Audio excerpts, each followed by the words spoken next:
I think the big deal, is really paying down your student debt, which a lot of physicians can refinance today, whether you go through Earnest or SoFi or Laurel Road or any of those companies. Great time to refinance. And if you can get, low enough payments, you can get yourself in a position where starting a practice, buying into a practice makes a lot more sense. I think the earlier you get started in a private practice, the better, rather than being in a hospital system. That way you can get a sense of how things work. But I think the sooner the better as far as I'm concerned. Although obviously when you have $300,000 or $400,000 in student debt, that's a big nut to overcome. And if you're single, right, you don't have kids, well, you can take the risk of having a private practice versus someone that has 5 kids already. You may not be able to take that risk because your family's relying you to put food on the table, and you can't live in a 1-bedroom studio apartment.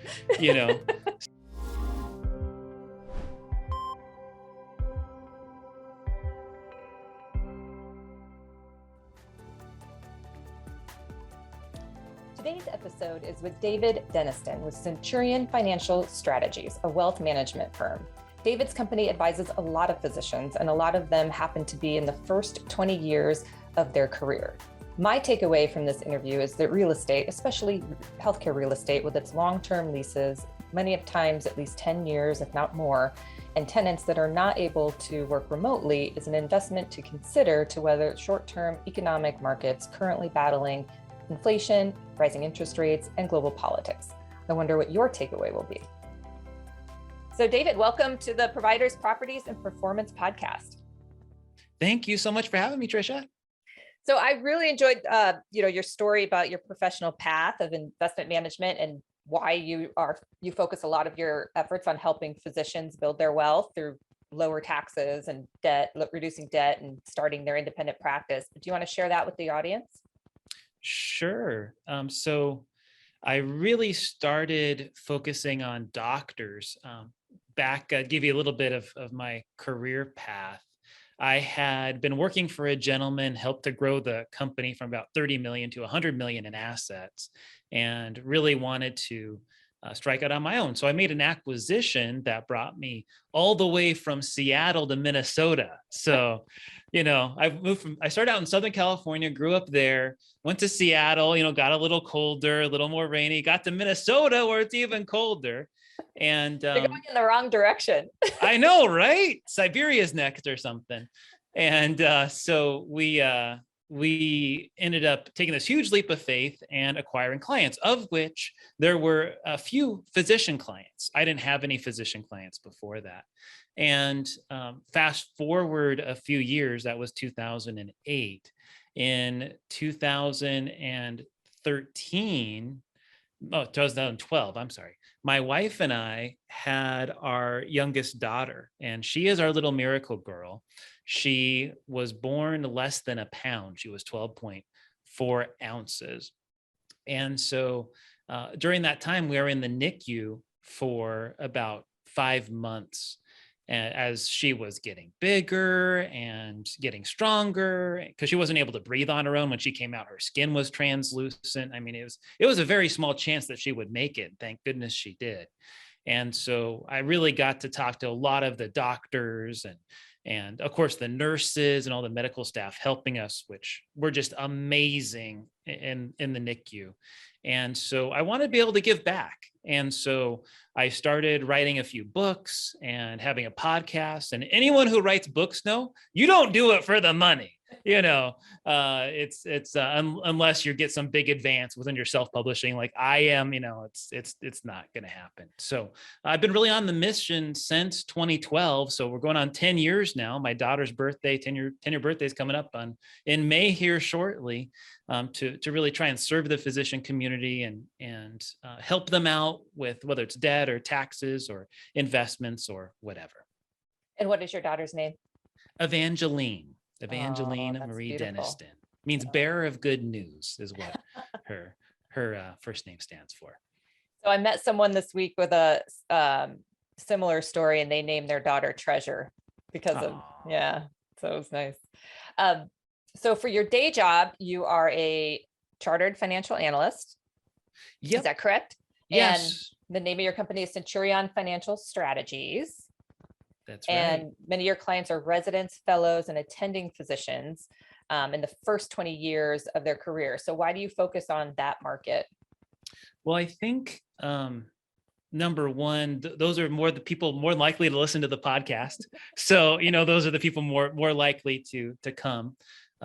Number two, I'm at this stage now. So 10 years ago, I was 30. Now I'm about to be 41 here shortly. So a lot of the people were my age too, Yeah. so people going through similar life stages and life cycles and at the time and still now, and if not more so, student debt is so specific for doctors and what they go through that if you ask a regular financial advisor, they have no clue about IBR or the 10-year PSLF program or all the different programs that happen for doctors. So I was really able to specialize and help out because I got to know it and read about it and learn about it and talk to people about it, as well as some of the other things that are specific to physicians, obviously with being residents and possibly fellows and then moving into practice where you have this huge jump in income, right? It's very unique to doctors to go from $50,000 a year to $200,000 or $400,000 or $500,000 a year. So I really felt it was a way to connect with my peers. And certainly I have older clients, I have younger clients, but it's been a wonderful journey.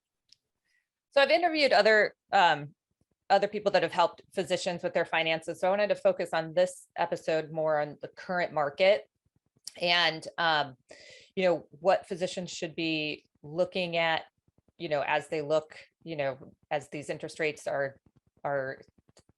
anticipated to rise, and we're in the middle of having some high inflation. But even with all of that, looking at the current financial environment right now, I mean, interest rates are still historically low. And, how does that and inflation and all this political unrest, what are you advising your clients to invest in within this certain, in this uncertain financial climate? Yeah, well, I think it's so hard, Trisha, right? Because if someone had a bunch of cash today, they say, Dave, I have $1 million. What should I do with it? I'm someone who very much believes in certainly stocks, bonds, mutual funds, what I would call financial assets. I kind of call it a piles of cash mentality, where you save up a couple $1,000,000 and you draw off a certain percent of that in retirement. But I think it's also important that folks also, I myself am a land investor, so I buy and sell raw vacant land. So I think it's important also to get streams of income. So as we look at the broader picture, whether someone's investing in medical facilities, through someone like yourself, or they're buying and selling raw land like me, or I've invested in online businesses. I own a online business called City Building Kit. I think there's so many opportunities out there today that people can do. On the financial assets of things, the piles of cash mentality, as I like to call it, I think number one, on the bond side of things, in my opinion, I think it's a really wise idea to stay on the short end of the duration curve. What I mean by that are bonds or ETFs that mature within less than 3 years. Reason being that as interest rates rise, those might go down, but not down as much. For example, you could look at a floating rate bond right now. Those are flat. You're not losing money, you're not gaining money. And as interest rates rise, you'll actually start making a couple percent. Whereas if you go a long duration bond, like a 20-year maturity treasuries, those people are down like 20% for the year right now. And that's probably going to continue in the short term. So I'd say being short on the bond curve is a very wise idea right now. Certainly someone might look to gold or precious metals. I wouldn't emphasize to people to put a lot of money there because gold over the long term kind of matches inflation. I personally believe this inflation is transitory, but transitory could be a year or two. Right. I'm talking like a 10-year, 5 to 10-year picture. So inflation is with us for the next year or two, and perhaps something like gold might be okay, but I wouldn't put it more than 10% in your portfolio. And keep in mind, gold can go down. It's up right now. So you're buying something that just increased in value. On the stock side, what's really fascinating is you really have to look at your risk tolerance. How much risk can you tolerate? There are some things that have come down in price a ton. A lot of the stuff that was high flying. We've had this flip flop in the market. Energy sucked for a really, really long time. I positioned some clients to get invested in that during the pandemic. And now that's risen up a whole bunch. I've just been selling clients out of that. Could it get higher? Absolutely. But I think that I'd rather sell high and find something else to buy low.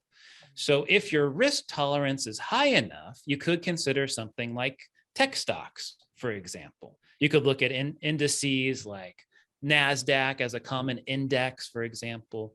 You can look at indices that are in the cryptocurrencies or things around cryptocurrencies that are down a lot right now. You could look at biotech, a lot of high flying stuff that was up 50% is now down 20, 30%. Could it go lower? Absolutely. If interest rates keep on rising, those things could go down more. So the lower they get, the better it gets to be, right? So I always encourage people, make a contrarian bet if you have the stomach to tolerate it, but there's never anything wrong with stocks. I'm actually going to be putting out a separate podcast on my podcast, The Freedom Formula for Physicians, in about a week and a half. We just recorded the audio yesterday, where I talked about the difference between corrections and bear markets. When's a good time to invest and perhaps increase your risk tolerance to the broader market? So make sure to look out for that. Long story short, we got to about a negative 12% in the S&P 500 just 2 weeks ago. Now we're back to like -6, -12, a good chance to rebalance and get back. If stocks have gone down a lot, get back and essentially invest a little bit more. If things go down -20% or more, great time to get more aggressive. So we got halfway there, but didn't quite get there. We may not get there. I don't know. But if we do, put that cash to work. Don't be waiting. Could we go to a -30 or -40? Possibly, but you're talking a once in a decade event rather than a once in a 4-year event. And as these clients that you focus on, going back to, physicians, but once they're coming out of residency and fellowship, do you encourage them to purchase a personal residence? Well, it all depends, right? I think so many people, they come out of practice and they think they know where they want to be. Right. And then they're getting in the job, maybe they got a W-2, they don't own their own practice, and they find out they hate it and they don't like the town. Maybe they moved there because the spouse wanted to be there. And, now they're starting to have kids and gosh, the school districts aren't so good. And so I've seen a lot of physicians that I've worked with in their late 20s, early 30s, mid 30s that move, and they don't stay in the same city they start practicing. So I encourage people, wait 2 years unless you know that this is where you're going to practice. Like, for example, I have a physician client right now that just finished her anesthesiology fellowship. She and her husband are from Minnesota here. They have family here. They've had their first kiddo. They know that they want to be here. Yeah. So they bought a house. I hooked them up with a realtor to buy a house. As you were referencing earlier, interest rates are still relatively low. 10-year treasuries were at 0.5%. Now we're at 2.5%. Mortgages were at 2%. Now we're at 3.5% to 4%.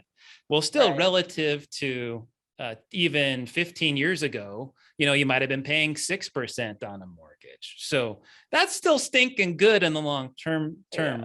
Could real estate go down? Absolutely. You might be buying high. It's a competitive market out there. Is this going to be a banking crisis like we had in 2008, 2009? Probably not. Yeah. This seems to be a lot more tech centered around that. area. If we get into a banking crisis, then real estate might collapse. Certainly we could have a recession, but we may not. There's a lot of unknowns. That won't happen. We can all hope, right? Yeah. With employment being so good right now, and the demand out there and all the supply chain issues, there's a lot of need for investment and capital. And there's a lot of good reasons to think that this economy could continue chugging along. Obviously, if we get into World War III, that would suck horribly. Exactly. And we have to acknowledge it's possible, right? I mean, it's a possibility. We can't ignore it. But I would point out, should we get to that point, a lot of assets will come down in price. Always good to have some cash ready to deploy to buy stuff, whether it's real estate, stocks, bonds, whatever. If we get to a wholesale fire sale, this is the time, to leverage up and put money to work and buy stuff while it's low. At what point in your career do you recommend some of your physician clients to move into private practice? Gosh, that's a good question, Trisha. I think it really depends on the person. Let's be honest, not everyone's a good fit for private practice. Mm-hmm. I would love for everyone to be a business owner, because I think that's where the opportunity is at. I think the big deal, is really paying down your student debt, which a lot of physicians can refinance today, whether you go through Earnest or SoFi or Laurel Road or any of those companies. Great time to refinance. And if you can get, low enough payments, you can get yourself in a position where starting a practice, buying into a practice makes a lot more sense. I think the earlier you get started in a private practice, the better, rather than being in a hospital system. That way you can get a sense of how things work. But I think the sooner the better, as far as I'm concerned. Although obviously, when you have $300,000 or $400,000 in student debt, that's a big nut to overcome.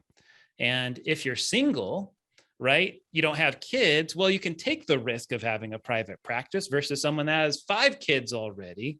Right. You may not be able to take that risk because your family's relying you to put food on the table, and you can't live in a 1-bedroom studio apartment. So it all comes back to the family situation and what risk someone's willing to tolerate. But I believe in it. I think starting a practice, the sooner the better, but not everyone's a good fit for it. Well, if they do move into private practice and they get up and running, at what point would you suggest that they purchase a property versus renting one? I'm going to sound like a broken record. It depends, right? I mean, if you're going to purchase a property, where are you coming up with the capital? You're going to want to improve the property. Probably. You're probably not just going to keep it as is. So you have to be able, more than likely, you're not going to have the cash to buy the whole thing, right? So, but you're still going to have a down payment. You're going to have some money for renovations or whatever to get the property the way it needs to be. You're going to probably work, if you're buying a practice building or a surgery center or something like that, the size of it can really determine what you can and can't do. So I think, in my opinion, you probably need to get your feet wet in practice first. When you were on my podcast, which we haven't released it yet, but it's ready to be released in early May, you had talked about, and I thought was really good advice, was, first start to rent and get your feet wet with that, get your feet familiar with running a business. And I think, in my opinion, after doing that for 3 to 5 years, you have a pretty good handle on what you can and can't do. Hopefully the practice is growing and, you have excess capital to put to work and what you can afford. At the end of the day, better to pay yourself, right, than pay someone else rent, if at all possible to do.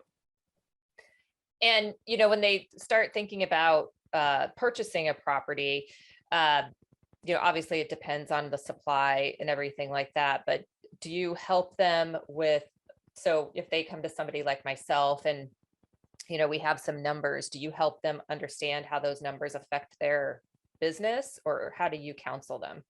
The way I look at it is we're all members of a team, right? If you look at a company, to me, the client is the head of the board of directors.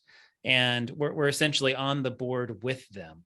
And so myself, someone like you know, a CPA, typically we all got to work together to really figure out, how does this impact taxes? How does this impact cash flow? How does this impact the practice? What can they afford? What can they not afford? So I think it's really important to have a good, solid team around you, including a financial advisor, including a real estate person like yourself, including a CPA, perhaps an attorney, you know, all on there. And people might have different opinions. And it's up to you to really figure out what sits right with you. I think if you look at that board of directors, particularly when buying a medical practice or a building around a medical practice, you know, I think having a trusted other physician mentor who has been through this before is extremely important, because they're going to relate to you better than all of us. Let's be honest. Yeah, exactly. You know, as much as we love helping doctors, we are not doctors. Right. So I have a question for you on this 1031 exchange. Do you think that the limit is going to get changed, or do you think that it's going to stay the same? That's a really good question. I think that that the government is certainly in a lot of debt right now, and continuing to be. Inflation in some ways is good for that, because now the debt from the past is now less, right? But I think the government is in a position where they have to, in the very near future, figure out what they're going to do about all the entitlement programs, Social Security being a big one. Where are they going to get the money to keep it funded? Are they going to increase the FICA taxes? Are they going to eliminate the cap off of it? Are they going to look at other revenue streams like 1031 exchanges, or in the annuity world, 1035 exchanges? You know, there's a lot of currently tax-free exchanges. For example, your primary residence. Well, if you live in it 2 out of the last 5 years and you're married, up to $500,000 of equity is tax-free. There are all of these tax breaks and loopholes right now that certainly could be trimmed or eliminated if the government's in a revenue grab. So I think anything is pretty much up for grabs. I think not in the next year, not in the next 2 years, but by 2030, we're going to see some major legislation changes with taxes, whether it's entitlement programs or additional changes to the tax code. I predict, you know, there's going to be some major changes happening. At the very minimum, we know right now a bunch of the provisions that Trump and the Republicans passed in 2016 are sunsetting in a couple of years. So automatically, there's going to be some more revenue coming in pretty soon. But there's going to have to be more based on our current level of spending and what's happening. So the bill is going to come due. It will. It will. Absolutely. Absolutely. It'll be interesting to see how it all happens. I would imagine, as important as real estate is, there'd be an awful lot of pressure to not remove a 1031 exchange or removing the caps or whatever, but who knows? We'll see what happens. I think, to me, that's probably one of the least likely scenarios. I think it's more likely our FICA taxes get raised. They raise the retirement age, some of those things. But I would say it's not impossible. You know, if I was to give probabilities, I would give the FICA taxes and raising the retirement age probably, you know, a 60 to 70% probability by 2030. Something like the 1031 exchange much less probable. You know, they could, for example, I have a subchapter S corporation right now. Mm-hmm. I don't have to pay FICA taxes on the majority of my income, only what I pay myself on a W-2, right? Well, they could change their minds on that. Now I got to pay FICA taxes on all that stuff. So there's lots of things that we're utilizing right now that are awesome. So utilize them while you can, everybody. That's all I have to say about that. Well, great. We're going to move into the Q&A section. So get to know you a little bit. What was your first job? First job, I pulled carts at Costco in Southern California. So I would go inside and help people out. And it was during the summer, right after my senior year in high school. And one of my good friends that worked at Costco got me the job. At the time, I was getting paid $10 an hour, which was awesome. You know, nice. What was this? 24 years ago or whatever. And so that was a hard job. Got a great farmer's tan though. I was gonna say outside though for the summer it'd be nice. 100 something degrees in Southern California isn't so nice on a blacktop. Oh yeah, right, that's true. It does get hot. But I had a good farmer's tan, so it's all good. What would you be doing for a living if you weren't in the wealth management? Well, certainly, I mentioned earlier, I buy and sell land. So if you told me, Dave, you cannot be a financial advisor, you have to not have Centurion Financial Strategies anymore, certainly land investing would be what I do. I'm also personally really interested in self-storage facilities and in farmland and leasing that out. So that'd be the kind of stuff I would explore. And why land? What got you interested in land? Well, when I grew up, my parents had gotten married, and they had my mom had a house, and when they got together, they bought a new house, and so they got into real estate and rental real estate. So they did it, I don't know, 3 or 4 times. So they weren't like flippers or anything like that, long-term holders.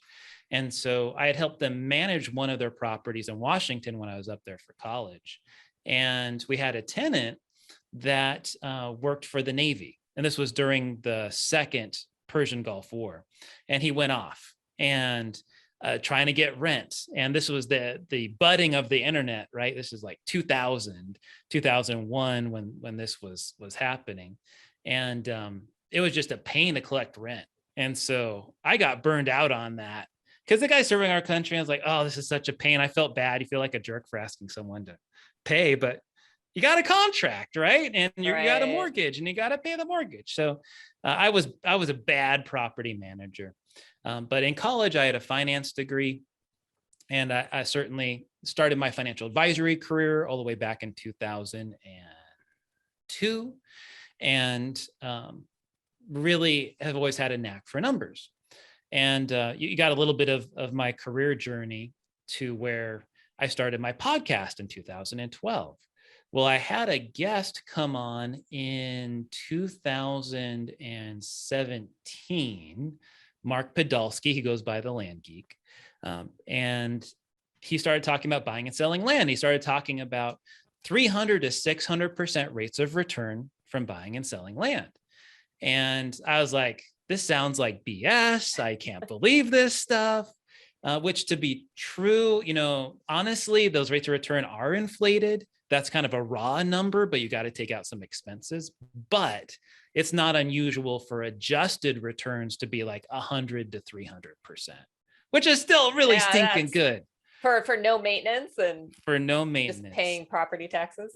And so I got into it from him being on the podcast and went through his education stuff. I've gone through Land Academy's education stuff, gone through some of Seth Williams and Ari Tipser's educational stuff. So I continue to improve on this. But basically, I love the idea of no tenants, no toilets, no termites, that whole thing. And it was all about numbers and spreadsheets and flipping paper, which as a finance and Excel guy, I loved it. Right. And certainly I have now at this point, I have about 350 people paying me monthly for land where I am the bank. And so not only do I make appreciation on the price, I also make money on the interest.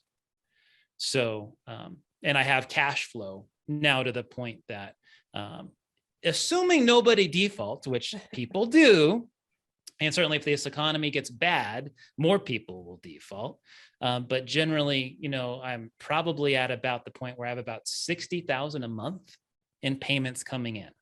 Wow. So it's grown to be a very substantial business. And I've branched off in 2 additional companies with a couple partners, and continue to grow and expand and try new land. Start out with a lot of cheapo properties where you buy it for $1,000, sell it for $4,000, and now we're getting more into buy for 10, sell for 30, those kinds of margins, or buy for 30, sell for 60, and eventually want to get into subdivides and stuff like that. But you have to have a lot more money for that. What I've loved about it is I can be very well diversified with a relatively small amount of money. So you take a house, like a rental house, for example. Let's say you have to put 10% down. Let's say it's a $300,000 house. You have to have 30 grand all in one investment, not including perhaps maintenance and fixing up stuff and whatever. With $30,000 in land, I can buy 10 properties easily among different parts of the country. Nice. So I can be well diversified geographically. You can't do that in other parts of real estate with a relative small amount of money. Now, I can't buy a $3,000 property in San Diego, California, right? This is rural vacant land, often in the middle of nowhere, relatively, within 3 to 4 hours from a major metropolitan area. So I've really built a big team around that. So the amount of work I have to do now is relatively small. So I have a staff of about 12 people that help me run that business. Whereas my financial planning business, I'm in it, that's the majority of my day. Some days are more busier than others. Sometimes land takes a little more time. But I see the financial planning. You might ask, why, if you're doing so well at land, do you still do financial planning? And the answer is that land is very economically sensitive. Yeah. So all those notes I currently have could it's not unusual in the 2008 timeframe from mentors and people I've talked to then, that probably 50 to 70% of the notes will default. So while $60,000 a month or $50,000 a month sounds like a lot of money right now, that could easily shrink to $15,000 a month. Yeah. Which is still very substantial. But, and then I have all this land I have to resell, which is kind of a good problem because that makes my ROI that much higher. I feel like I'm rambling on here a little bit. But well, I have another question, but I didn't want to interrupt you. Yeah, no, feel free. Go right ahead. Who are you reading or listening to right now for news, information, or inspiration? So right now I'm reading actually a book on President Obama's presidency, which is fascinating. What is it called? The Promised Land. So I'm reading that right now. I actually consider myself kind of an independent with Republican leanings, but I really feel it's actually a really good inside look at politics and how the sausage gets made. I feel he's actually pretty honest in a lot of it, in terms of how that happens. So that's fascinating right now, reading through that. So I recommend that. It's actually a pretty good read, especially most of us having lived through the 2008, 2009 crisis and the politics of 2010, 2011, and so on. And I tend to try and get news from a variety of sources. So I'm often on Yahoo or CNBC, read some stuff on Fox, Bloomberg. I try and get sources that are all over the board, just so I can get a variety of opinions, and not be too tied to one thing or another as I kind of weigh out the information and think about it. And what is one thing you do every day for healthy self-care? Well, I wouldn't say I do it every day, but I do exercise every probably 4 or 5 days out of the week. So pretty consistent on that. I also tend to do a little bit of meditation. I'm a Christian, so I tend to listen to some Bible stuff, some praise and worship music, things like that. So those for me are all kind of daily habits of stuff I do. Lovely. And are leaders born or trained, in your opinion? Chicken or the egg? I think it's both, right? I think some people are born into it. Some people have natural abilities. I would say someone like myself, I'm not like some outgoing politician that's going to remember everyone's name and can really motivate people in some amazing way. But I think you can work into it as you develop as a person as well too. So I think certain kind of leaders are born, others are not. Right. Well, you're leading a team of 12 people, so you're leading them somewhere. Somewhere, hopefully somewhere good. Well, David, thank you for this interview and your time, and it's been great. Well, thank you so much. Thank you so much, Trisha, for having us. And people can check us out all over the place. Yes, if you want to If you want to look at the podcast, Freedom Formula for Physicians, where you can check out Trisha in early May and hear our conversation together. Or if you go to daviddenniston.com, you can find us there. I've had a number of different books. So if you Google me or Amazon me or whatever, if you ever want to check out our land and what we're doing there, we have a podcast around that, Land Stories. If you look that up, or genfamproperties.com, GENFAM properties.com. Great. Thank you. Thank you, Trisha.